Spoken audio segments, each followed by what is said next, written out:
Good morning to those of you out there on the West Coast. Good afternoon to those of you here on the East Coast. We're getting started a brand new week of training. We're talking about really just going after wins.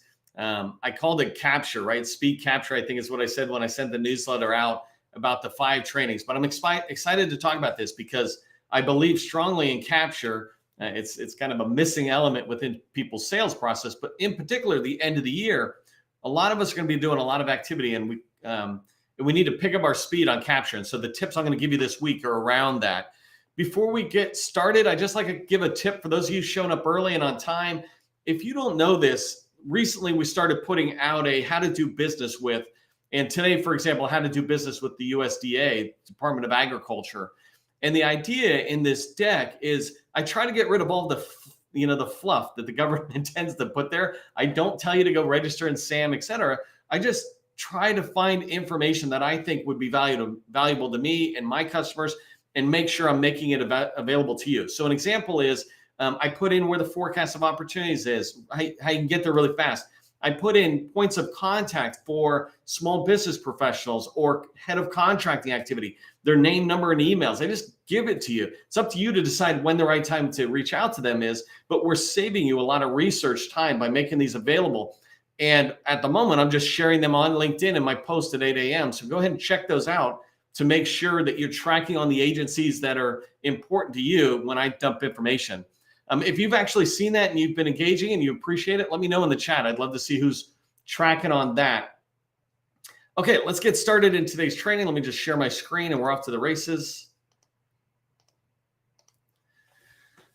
Okay, really quickly, just a reminder that as we get into training, we have these federal directories. You can see on my screen here, www.govconchamber.com. Just go there. These 3 directories are free, but they're really very sophisticated directories that provide you exactly what you need to move your business forward. So just go download them. I don't want to talk a lot about them. And by the way, this is the post I talked about where you can come in, find the org chart, find where to register, et cetera. A lot of good stuff. But that's not why we're here today. We're here to talk about how to get opportunities in your pipeline. And I feel really excited about this because this is the start of our week-long training on speed capture. The idea of getting slam dunk opportunities in your pipeline, it's really important because you want to make sure the right opportunities are there in order to enable you to have success. Getting opportunities into the pipeline, none of us have a problem with that, right? It's really easy. I hear about people doing this all the time.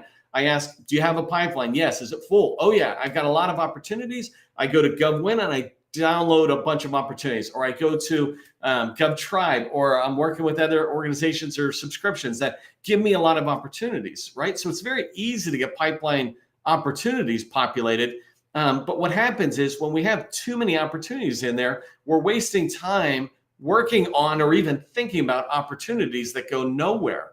When you have an opportunity full of opportunities that are so disconnected from what you do best, then often you're not even going to work on them at all, but they take up a little bit of your energy. They take up a little bit of your time as you review them and go, well, not today, not today. They're sitting in there, so you need to get rid of them, right? We're wasting opportunities on opportunities that go nowhere, and just say no bid and get them out makes it easy for you. The second thing is, if those opportunities stay in and you work on them, we end up working on and writing proposals that are just doomed to failure. And this is a waste of time. If you're writing proposals and you're telling me you're writing, I say you should be writing 4 proposals a month.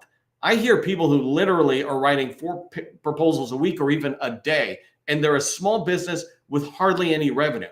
When I hear that, it makes me feel like you're spending all your energy, a lot of your energy on proposal writing and proposals that are just a waste of time. They're doomed to fail because you don't know that customer, or that is not your core competency. But if you're able to redirect your energy to just the opportunities, just the proposals you're going to write that are in your space, in your sweet spot, then you're going to really increase your chances of winning. I write that you can win 1 out of 4 or even 1 out of 3 proposals once you start going after the right opportunities, right? When you go after the slam dunk opportunities, you're going to be able to win 1 out of 4 or even 1 out of 3 opportunities that you submit a proposal for. But you need to make it easy on yourself and your company.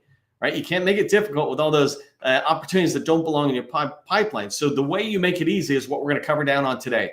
We're going to talk about how to define your slam dunk opportunity so you and everybody in your company knows pretty quickly what it is. We're going to talk about how to find those slam dunk opportunities, tools, and people that you can talk to identify those and get them into your pipeline. And the third thing we'll wrap up with is how to quickly qualify those opportunities that come into your pipeline, right? If an opportunity comes into your pipeline, you did an eyeball scrub on it wherever you found it, and you said, that's good, let's put it in the pipeline. We need to go through a qualifying process. I'm going to give that to you. And if you look or notice what I just said, all three of the bullets I'm going to cover down on, all three of the points are how-tos. That's my point. I really want to drive how to, not what you need to do, but how you can do what I'm telling you to do. If you don't know who I am, my name is Neil McDonnell. I'm the president of the GovCon Chamber of Commerce, and I want to welcome you to my federal sales training where I provide tips for success in the federal market.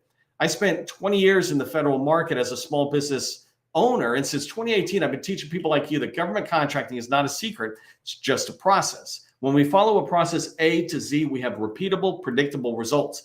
That's what I want for you. I want for you to be able to predict your future success and have that repeated. Okay, do me a favor, put your core competency into the chat if you have not. Put your company name in.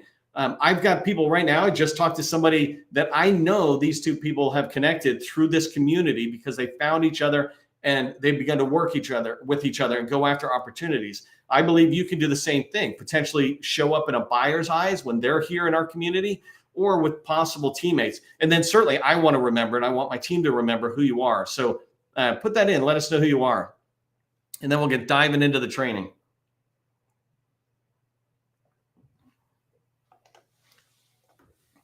All right, so the first thing we want to talk about is defining your company's slam dunk opportunity. If you've been with me, I've done 300 trainings. Today is my 300th. So everybody, stand up and cheer.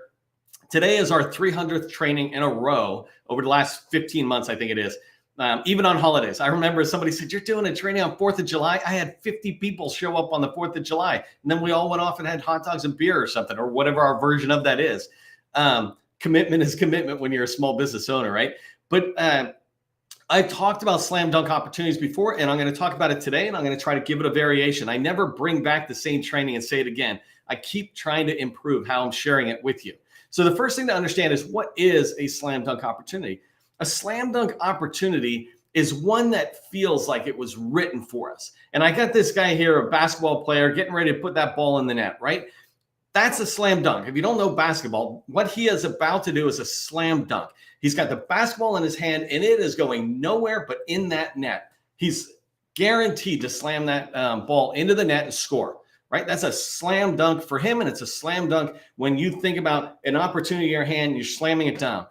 Now, slam dunk opportunities are the ones you want to find and get in your pipeline. There's nothing wrong, though, with this guy with his 2 feet on the ground back at the free throw line shooting and getting 2 points out there. But the difference is here he is guiding it all the way in. That thing is guaranteed to score. But when he's farther out and he shoots, all sorts of things get in the way. And so all sorts of variables might begin to do it. And the farther back you go from that net, if I take my analogy all the way back, right? The farther you go back, the more you're doing Hail Marys and you're not doing sails, and you certainly aren't doing a slam dunk, right? Imagine being back at the opponent's net and trying to throw the ball. Yes, of course, somebody might make it. And, oh, wow, how cool was that? But 99% of the time, we're all just going to completely miss it, right? And that's the idea. You want to be moving forward. When you start getting closer and closer to the net, you're taking shots. Those are fine. They belong in your pipeline. But a slam dunk is one that's in your hand and it was written for your company. When you look at it, nobody in your company will have to rationalize. That's my rule there. No one should have to rationalize an opportunity in order for it to be considered a slam dunk opportunity. If anybody in your company looks at it and goes, well, or more importantly, brings an opportunity forward and they have to convince you why it's good, it's not a slam dunk opportunity, right? And I don't want to go too far into that because that statement should stand on its own. If anybody has to rationalize why it's a fit, it's not a fit. Certainly not a slam dunk fit. It could be a fit for your company. That's totally cool, but it's not a slam dunk. And slam dunks are the ones that are written for you. So why do you want to have these slam dunk opportunities in your pipeline? Really, I hope it should be obvious, right? But if you don't know your slam dunk opportunity, if you don't know what you sell and what you're best at and what you can win every single time, then you're going to chase a lot of opportunities that you just feel like winning, or hey, look, that's IT. We do something in IT. Let's respond. You're going to be chasing a lot of opportunities, and you're going to be wasting time. Like I mentioned earlier, you're going to be wasting up time on having opportunities in your pipeline that you're not really working on, or wasting time, worse, writing proposals that are doomed for failure. But when you know what your slam dunk opportunity looks like, then your pipeline begins to be filled with only slam dunk and kind of slam dunk opportunities, right? Back on the free throw. But it's not going to be opportunities that are way back on the opponent's net. So I gave a checklist here. I know those of you listening to this just audio, you can't see it, but I'm going to read through. But this is my checklist for defining what a slam dunk opportunity is. And so it's 10 steps to just kind of guide you through the thinking. You and your team sit down, 1 hour meeting at most, and you will lock this down for the next 12 to 24 months, right? So the first thing is you need to have a clear, focused offer and be able to communicate what is our core competency, what are we best at. An example is you might do cloud services or IT type stuff, but are you best at AWS and not equally best at Microsoft and AWS? Well, then put AWS down. That is our, that's what we're best at. We can do Microsoft Stack, but we're on Amazon Stack best or something like that. Write that down. Second thing in your checklist, when you're thinking about what is our slam dunk opportunities, the way I would do it is I would look at how tasks are written typically within the type of work I go after. Sometimes you can look at an opportunity after it's awarded to help you understand what your slam dunk opportunity is. So if you look at the task areas, you can begin to say, you know what, this task area, we're 5 by 5, meaning we can knock it out of the park. This task area, 3 by 5 or something, right? And so think about the task areas that are related to your core competency. An example, again, comes into, if I just stick with AWS, that's Amazon's cloud. If I just look at Amazon Web Services, AWS, I can sit there and say, well, you know what, refactoring or cloud migration, those task areas are best. But this other one is asking about, let's say, security. We're not that good with security. Not that you wouldn't be, right? But you look at that and go, security, we're 3, but these other 2 were 5s. You need to know what your 5s are. What are we best at within our core competency? And any core competency you choose, like cybersecurity, you could come down and go, you know what, we're really good at red team activity or blue team activity. So take a look at that. And then, sorry, just checking my chat or text to make sure no one's flagging me that you can't hear me. Third one, agency, right? So you want to look at your agency and determine it. I always tell people have a primary agency. This is where we're trying to go. But don't go everywhere. If you go everywhere, you're not going to really get that traction that you need. If you pick a particular agency or even a department, like let's say CDC and or HHS is the department, if you pick that, as you're doing activity within there, those contracting officers will begin to know each other. Teammates will begin to know you. People will begin to talk, but they don't talk at all across departments and not often across agencies, right? But when you focus on your agency, you'll be good. But your slam dunk needs to say to myself, what agency are we going after? For example, we don't have a clearance. Let's avoid DOD. Okay. Number 4, socioeconomic tags. When I look at an opportunity and it says SDVO, is that a slam dunk for us as it relates to that one particular criteria? Or is it the opposite of a slam dunk? Hey, we're not SDVO, so that's not a slam dunk for us, right? We might rationalize trying to find a teaming partner, but it definitely is not a slam dunk. Number 5, security clearance, going with that same thing about DOD as an example. If there's a requirement coming out that there must be this level of security and I don't have a facility clearance, well, then it's not a slam dunk opportunity. There are scales, right? You might sit there and again, see if you can go after it because everything else in your criteria makes sense, but the clearance, well, maybe you can get somebody to give you that clearance or sponsor you for the clearance. But when you look at a clearance level, you need to determine that, hey, we've got a TS facility. So anything like that, it's a slam dunk. And by the way, not one of these is making up the slam dunk criteria. All 10 together define your slam dunk opportunity. So the next thing is certifications. And I experienced this last week in particular, and this is June, by the way, 2023. Last week, I experienced this with a customer where there was a key person certification that was required. That's a really important thing to understand. Well, what certifications do we have? And what certifications does our organization have, like CMMI or ISO certifications? understanding those certifications begins to help you define what is and is not a slam dunk. When I looked at an opportunity, by the way, that had a key person certification that is just so unusual, right? That immediately tells me, well, it's not a slam dunk, but everything else looks good. Can we go in and talk to the KO, the contracting officer, and ask them to remove that or change it? If they won't, then it clearly is not a slam dunk opportunity. At that point, it's actually not even a good opportunity. So NAICS code's another one, right? A NAICS code could prevent you from participating. If an opportunity comes out and let's say it's coming out on GSA as a contract vehicle and it's on a particular NAICS, you might not be able to participate on that. So look at those things right away and you'll be able to determine that. So a slam dunk, and this is why it's important, right? You're able to communicate to people. 541611, for example, that's ours. That's a slam dunk. Anything else that's not that or not one or two others that you have, they're not slam dunks. They might be something else, but they're not slam dunks. Same thing with contract vehicles. Contract size is a big one. How big is that contract, right? Maybe we can go up as high as a $20 million contract.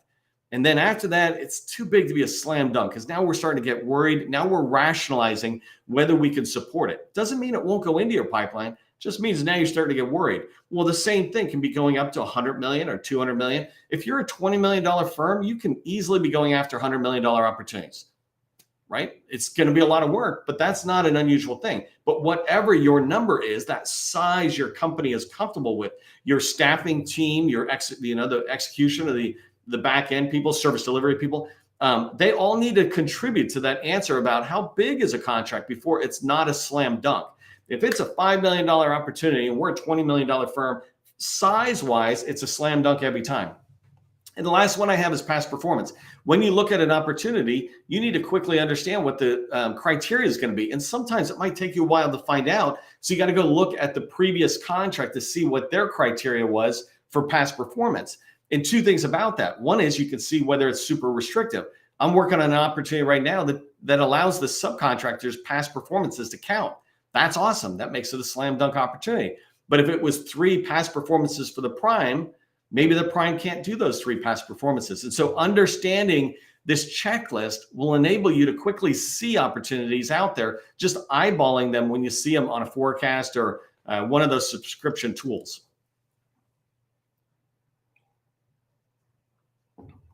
By the way, I can't see chat at the moment I come back. Don't ask me for the slides because the slides at best are for the sustaining members. That's if we put them in there, right? I'm doing the training. I'm not doing the slides, so you can take a screenshot. But if somebody can put some of those tips into the chat, that's always helpful. So do that. And then as we move forward, because it's just a lot of work for me and I got to prepare the training. So I'm not sharing out the slides. I do that once in a while. Okay, so how and where can you find opportunities?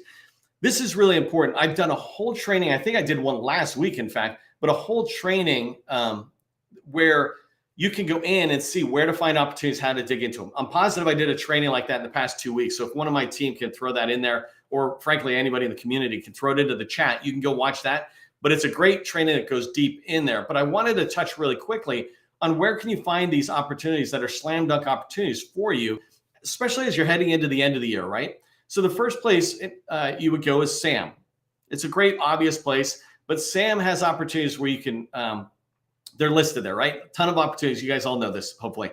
But the 2 things I wanted to point out about SAM is me personally, when I use SAM, I set up a keyword search and save that search and then tell SAM, notify me anytime this changes. So for example, if a new opportunity, a new sources saw it, or an RFP drops in there with my keyword, let's say elevators, elevator maintenance, something like that, it's going to send me a notification. I'll get a notification so I can go back and look at that opportunity, see if it's a fit by using my criteria. So keyword search, if you do not have a SAM search set up notifying you about your slam dunk opportunities, then you're missing out on making that tool work for you instead of you having to chase it all the time. Make it come to you. Second search that I have, and this is a similar type search, but different criteria. I just say, anytime a new RFI drops, send me a notification. And so once a day, I get a notification that tells me, hey, these are the opportunities that RFIs and sources sought that have dropped in the last 24 hours. Me personally, because I just like data, I like seeing all of them. And there's not that many that I can't scroll through just like I can on Facebook or LinkedIn. I just scroll through the RFIs that have dropped because sometimes government contract people make mistakes when they're typing and the wrong NAICS will be in there or the wrong words will be in there. But I'll look at opportunities and I'll go, no, no, no, no, no. Ooh, that's interesting. Let me look at that, right? But I'd rather see them all and quickly, say shortlist it. Say yes, yes, no, no, yes, right? So that RFI search is really important though, because you can differentiate yourself among your competitors by just responding. So that's SAM. Second place you go is something similar to what I just described with SAM. PTACs, called Apex Accelerators now for some of them. PTACs have a bid matching tool that they can help set up for you, and they'll send you notifications. If you go into the PTAC with the criteria I defined a minute ago on your slam dunk opportunity, you're going to help them help you so much more. I hear about people work with PTACs and they feel like they're just getting spammed all the time. Well, they are, but don't blame the PTAC. The PTAC counselors try to help you set up a tool, but they don't run your business. You do. Define your core competency, your slam dunk opportunity, bring it to that PTAC counselor who's going to help you set up this bid matching email blast or whatever, or digest. Somebody put the right term in there. I don't know what it is because I haven't used it recently. But PTACs will help you do that. And if you give them the right criteria, they will be able to refine that search. So every day you're getting more and more opportunities that look closer to your core competency and far less unrelated opportunities. The third place you would go is industry day briefing decks. There's a lot of opportunities that just get put in there, but the industry days don't happen as often, but they're happening right now and they do virtual ones. So just go find them for your agency. A great way to find them is just reach out to the small business professional and say, hey, do you have a copy of the most recent briefing deck? Make sure you look on their website before you ask. Fourth place you want to find opportunities, and this really you can put up at the very top, are contracting officers in your target agency and small business professionals. Reach out to them. Make sure they know who you are. They will notify you when they hear about opportunities that are coming from their customers. When they hear about those and they're remembering who you are, they'll be able to notify you. But they need you to be in their on their radar, right? Not in their face, but on their radar, so they're aware of who you are. That takes you picking up the phone, reaching out to them on a recurring basis. Agency forecast, another great place to find it. You can. I just said USDA. I dropped it down. There's a huge amount of opportunities in there. Go in and look at it. Many of these agencies now are not doing annual long-range forecasts. They're doing dynamic or continuously updated forecasts. When there's an update, they put it in. And so you can see when was it last updated? When was the item last updated? Another great place is subscription services. Keep in mind, many of these services are just pulling that data from other government tools. But if you like using some of the tools, here's two that I use, GovTribe, GovWin.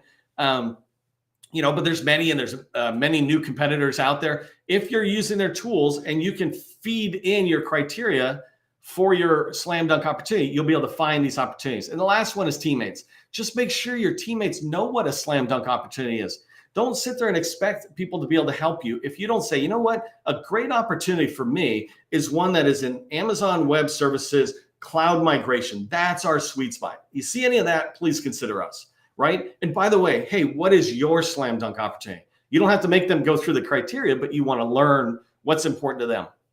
All right, so let's quickly talk about how to qualify an opportunity. I want to talk about how to quickly qualify an opportunity yourself, but I need to talk about it quickly because our time's speeding through. But the idea, and I should have put a hyphen between no bid. The idea is you want to no bid fast, right? If you've listened to other training I've done, I often use this analogy of gold. You don't need to find the gold. The gold's in the gold mine. What you need to do is remove the dirt. When you remove the dirt, the gold will just be right there. And so no bidding is basically going into a gold mine and pulling out dirt. So get good at getting rid of the dirt, which are opportunities not in your sweet spot and certainly not your slam dunk opportunities. I describe this as just your first no bid, right? Initially, you had an idea, you saw something, you said, let me bring it in. But this is the first set of activity you're going to do in capture that will no bid or bid. And this is really important because every time you decide to keep an opportunity in your pipeline, you're deciding to invest in that opportunity. People's eyes will be on it. They'll look at it. People will wonder about it. I've been in companies where senior leaders will look into a pipeline and try to figure out how they might be able to help, only to find out that opportunity is a bad one and it's going away at some point. So you want to make sure whatever's in your pipeline is fitting your company's core competency and closest to your slam dunk opportunity. So going with the requirements, the criteria I laid out earlier, here are 8 steps that you can do to qualify an opportunity when it's in your pipeline. And I think I got these in pretty decent order. The first thing you want to do is just make sure it's a target agency fit. If it's with the CIA and you can't support the CIA, get it out of your pipeline, right? So understand which agencies are a target fit. Are you really going to go everywhere? Or is all your experience in DHS? Let's look for agencies that are there. Number 2, confirm that the requirements are in your pipeline. The requirements are in your work area. And what I mean by this is early on, you just looked and said, hey, that looks pretty good. But now you're going to look at the requirements which have the task areas, let's say 7 to 10 task areas. You want to align them to your work areas. An example of work areas, going with my AWS example, is Amazon Web Services. It's native applications, it's cloud migration, knowledge management, whatever it is, training, program management, whatever those requirements are, do they align to the work areas that you do? The next one, number 3 is, and this is really important for capture. This is diving into basic capture, and I'm going to go more into it on Thursday. But you want to identify the contracting officer, so the KO or CO, the small business specialist, and the PCR. The PCR is the Small Business Administration's Procurement Center representative. So you got to learn these terms. You're in this, you're in here. You need to know what they are. And so the PCR, you want to identify that person. Just go online to the SBA site. You'll find a whole list of them. And if you've got an opportunity where it's in DHS, you want to type DHS, pull that person's name, put it in your pipeline. Now you've got the name of the PCR. This is a possible path for you winning that opportunity, right? They're not going to sell for you, do any of that. Go back and learn how to use PCRs, but you want to put into your pipeline the names, numbers, and emails of 3 key people: PCR, small business specialist or professional, right? And the contracting officer for the opportunity. This is a really important step at step 3, because if you can't find those 3 names, then really, how are you going to do anything towards winning? How can you do anything besides just responding? But if you force yourself to find those 3, now you're much stronger than you were a minute ago, because now you have 3 people you can talk to learn about opportunities, to shape the opportunity, to perhaps get referrals to others, to shape the opportunity even more. Number 4 and number 5, let me speed through those. You need to have a call with the small business specialist and the contracting officer. If they're not willing to even take the call with you, it's a flag. It's a really big flag, because guaranteed they're talking to somebody. And if this opportunity is not in the RFP stage, then they should be talking to you. And I get that sometimes they don't, right? But that is a flag. But if it's solidly in the market research phase, you should be able to at least get on the phone and just have even a minute conversation, because then you can say, I've talked with them. I'm beginning to define whether this is an actual active opportunity. If I jump really fast to the number 7, when I talk to them, I'm really trying to confirm, is this opportunity active? Too many of us leave an opportunity in our pipeline, even work on it, when it was just a forecasted idea. But we haven't looked into say, has it officially entered the acquisition lifecycle? And you need to know your agency, your target agency's procurement lifecycle. When does it begin? What stage is that opportunity that you're looking at in? And so I describe number 7 as, you just want to confirm that the opportunity is active. Has anybody even thought about funding? You don't need to know what the funding is. That's almost impossible. But you do need to know that they have thought about funding. If they haven't thought about funding, there's a good sign the opportunity is not that real for you. Number 6, and going back a little bit, get the documentation, the old documentation and the new. Get it, the PWS, whatever it is, so you can understand the work. If you can't find the documentation, that opportunity is not real yet. If you're working for me, right, as a business developer, capture manager, and you can't bring me documentation about the opportunity, I'm going to tell you either no bid or put that in the back of the line until somehow it comes back. But I will never move it forward, because we really don't know anything about the opportunity. And number 5, know the opportunity's background, number 8, know the opportunity's background. What I mean by this is, how many people bid on it the last time? Was it a crowded market? Was it not crowded? What contract vehicle did they use? You don't need to spend a lot of time, 15 to 30 minutes, and you can find a lot of history about where the opportunity came from. Is it new? Is it recompete? What's the path going forward? When you know that, and you know these 8 items that I put down, you're able to bid it confidently, saying to yourself, we're moving it forward in our sales pipeline. All right, so I know it's a fire hose, but here's what I want you to remember. You can definitely win more contracts in the federal market, especially, as we're wrapping up the end of the year here, but you must help yourself by defining your company's slam dunk opportunity, by putting in place the right processes that help you find the opportunities, picking up the phone and calling people, right? And then finally, by quickly qualifying opportunities so that you're only working on your best opportunities. That's a really important thing. When you do that, you're going to be able to win 1 out of 4, 1 out of 3 opportunities, proposals that you submit. Hey, if you're looking to take your company to the next level, you want to work with me, you're interested in that, we have a BD Accelerator workshop, and it's right for companies that are doing 2 million plus. So if you're interested in that, especially as you get ready to go into the next year, DM me on LinkedIn and I'll be happy to talk to you more about it. For everybody else, remember, government contracting, it is not a secret. It's just a process. I'll see you in the next training.